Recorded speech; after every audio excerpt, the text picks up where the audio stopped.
সোমবার ডক্টর আব্দুল সালাম মহাশয় এক ভিডিও বার্তায় পার্শ্ব শিক্ষকদের উদ্দেশ্যে বলেন যে মঙ্গলবার অর্থাৎ 22শে এপ্রিল তিনি পার্শ্ব শিক্ষকদের বেতন বৃদ্ধির একটা সুখবর হয়তো দিতে পারবেন।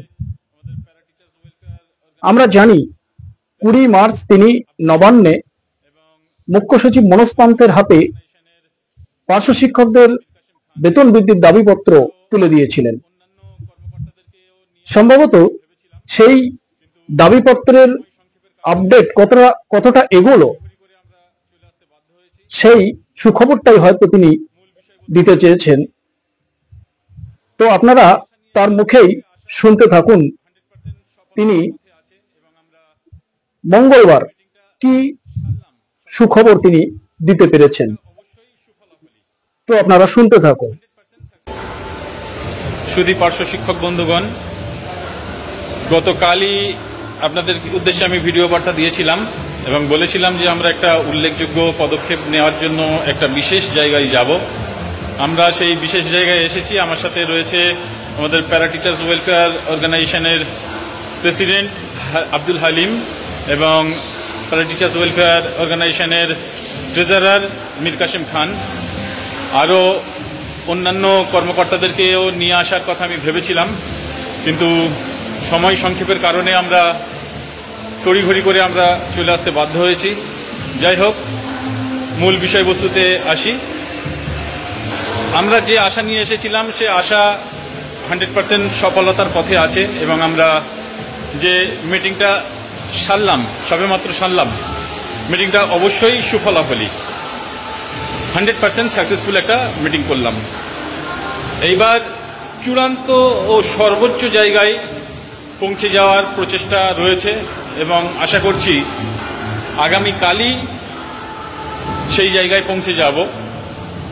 আপনারা পরম করুণাময় ঈশ্বরের কাছে সেই প্রার্থনা করুন।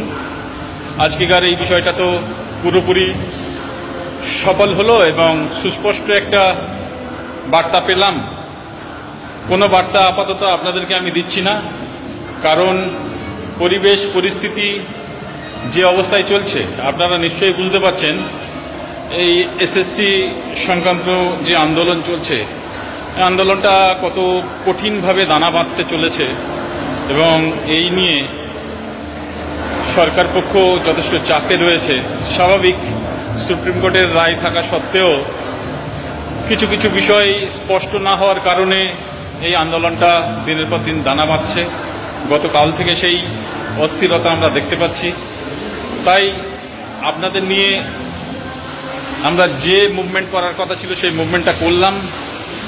আবারও সুপ্রিম জায়গায়, একদম সর্বোচ্চ জায়গায় পৌঁছে যাব শুধু আপনাদেরই জন্য, আপনাদেরকেই ভালোবেসে।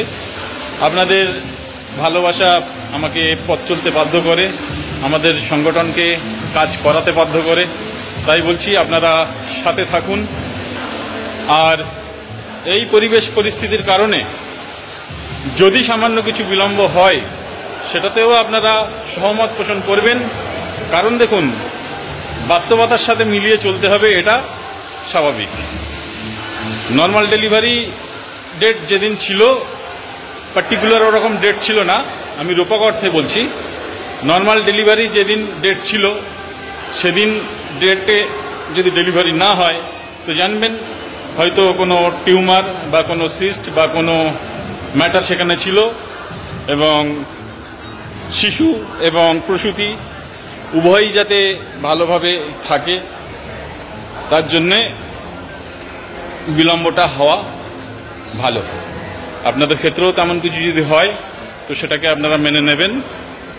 সর্বোপরি আমি আপনাদের জন্য এবং আমরা আপনাদের জন্য যে ঐকান্তিক চেষ্টা করছি, কোনো কিছু স্বার্থ প্রশংসা পাওয়া থেকে শুরু করে কোনো কিছুর বিনিময়ে নয়, শুধু মানবিকতার টানে, মানুষের ভালোর টানে এবং আপনাদের দুরাবস্থা আমাদেরকে ভাবিয়েছে। তাই আমরা এই ধারণাটা সরকারের কাছেও তুলে ধরতে সফল হয়েছি। আরও অপেক্ষা করুন, আগামীকাল আবারও আমরা একটা উল্লেখযোগ্য পদক্ষেপ নেব এবং সেটা সম্ভবত সুপ্রিম জায়গায় পৌঁছে যাব আপনাদের আশীর্বাদে। তাই আপনারা ভালো থাকুন, ততক্ষণ পর্যন্ত আবার দেখা হবে। ধন্যবাদ। যাই হোক, সালাম সাহেবের মুখ থেকে আপনারা সব শুনলেন। তিনি বলছেন পার্শ্ব শিক্ষকদের দুরবস্থা দূর করতে যত বড় জায়গায় যেতে হয়, যত দূর যেতে হয় আমি যাব। তিনি বলছেন পার্শ্ব শিক্ষকদের বেতন বৃদ্ধির যে লক্ষ্যে আমরা আছি তা 100% সফলতার পথে। ধন্যবাদ জানাই সালাম সাহেব আপনাকে। পার্শ্ব শিক্ষকদের দুরবস্থা দূর করতে আপনার এই নিঃস্বার্থ প্রচেষ্টাকে, আপনার প্রচেষ্টা আপনি চালিয়ে যান। আর পথের আন্দোলন যেমন চলছে চলুক, কেউ কারো বিরোধিতা করবেন না, কারণ পার্শ্ব শিক্ষকদের দেওয়ালে পিঠ ঠেকে গেছে, আর বসে থাকার সময় নেই। মনে রাখবেন, নরমপন্থী ও চরমপন্থী আন্দোলনের মিলনেই কিন্তু আমার দেশ স্বাধীন হয়েছিল। আজ 23শে এপ্রিল থেকে আমরা বঞ্চিত পার্শ্ব শিক্ষক সংগঠনের ডাকে বিকাশ ভবন অভিযানের মধ্য দিয়ে যে আন্দোলনের সূচনা হতে চলেছে তা অদম্য জেদ নিয়ে চালিয়ে যান। যতক্ষণ না বেতন বৃদ্ধি বা বেতন ক্রমের জিও প্রকাশ না করবে, ততক্ষণ আন্দোলন চালিয়ে যেতে হবে। আশ্বাস বাণীতে আর ভোলা উচিত হবে না।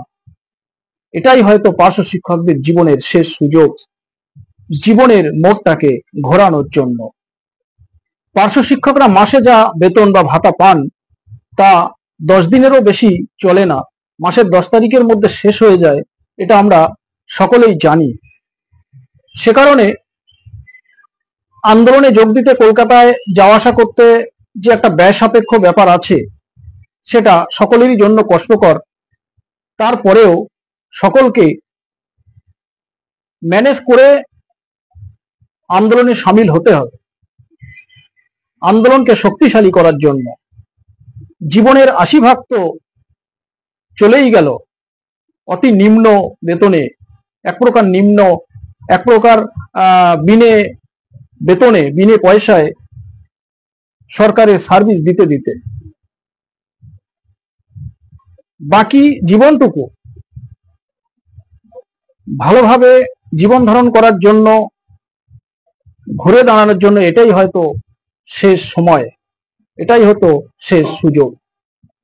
তাই বন্ধুরা, হাজার কষ্ট থাকলেও ম্যানেজ করে সকলেই বিকাশ ভবনমুখী হন।